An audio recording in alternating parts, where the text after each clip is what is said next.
Bonsoir à tous. Nous allons continuer notre séance de formation sur le module traitement de données et nous allons enchaîner sur la deuxième partie qui est la classification des données, qui est le point 3.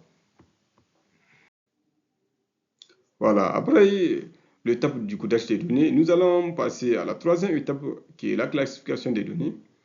Et cette étape-là, elle consiste au regroupement des données en groupes et en classes selon les similitudes et les ressemblances. C'est la raison pour laquelle il est techniquement appelé classification. Il consiste aussi à organiser les données en fonction des thèmes ou des variables étudiées. L'objectif de la classification des données consiste à condenser l'ensemble des données de manière à ce que les principales caractéristiques puissent être facilement remarquées. Il consiste aussi à comparer les différents attributs des variables. Il consiste aussi à préparer les données qui peuvent être présentées sous forme de tableaux. Il consiste aussi à mettre en évidence les caractéristiques significatives des données en un coup d'œil. Nous allons voir maintenant les types de classification des données qui sont au nombre de 4. Nous avons la classification qualitative, la classification quantitative, la classification chronologique et la classification géographique.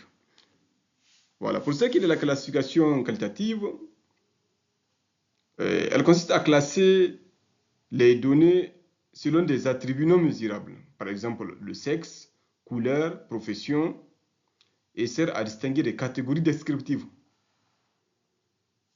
Pour ce qui est de la deuxième classification qui est quantitative, elle consiste à classer des données selon des caractéristiques mesurables, par exemple âge, revenu, taille, poids. Et ce type de classification est utilisé pour les analyses statistiques. La classification géographique consiste à organiser des données selon la région, par exemple, la zone, le lieu, le département, la ville. Nous avons l'exemple répartition des ventes par pays ou par ville.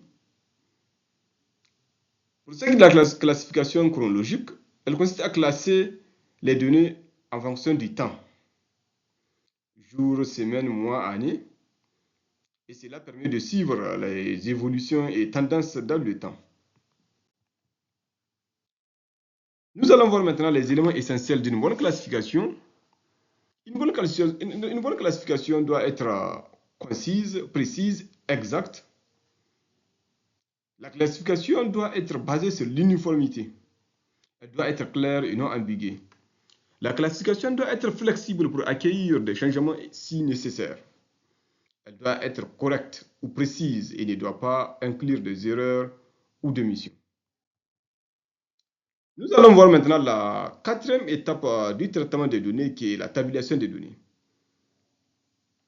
La tabulation des données consiste à présenter les données sous forme de tableaux, organisés en lignes et en colonnes pour rendre les caractéristiques implicites, visibles et compréhensibles.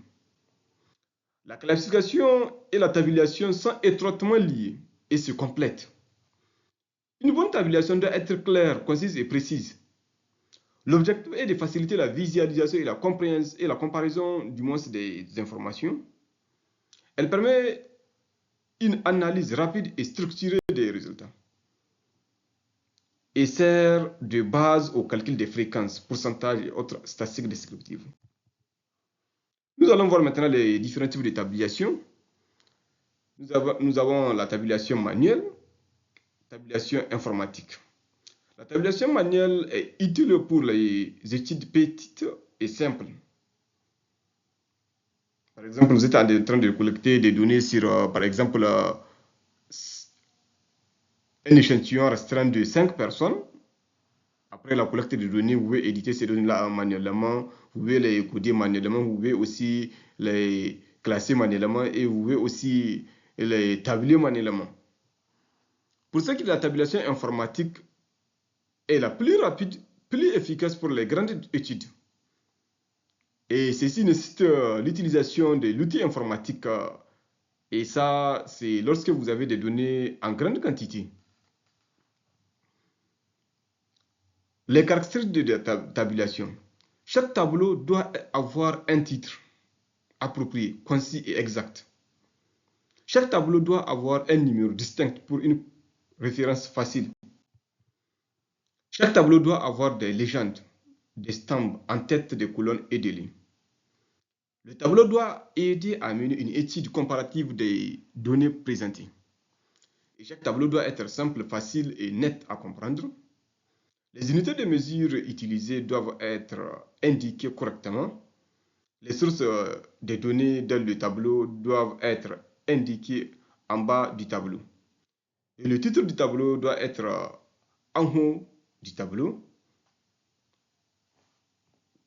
Nous allons clôturer cette séance de formation qui est la phase 2 avec la partie, les différentes formes de tabulation.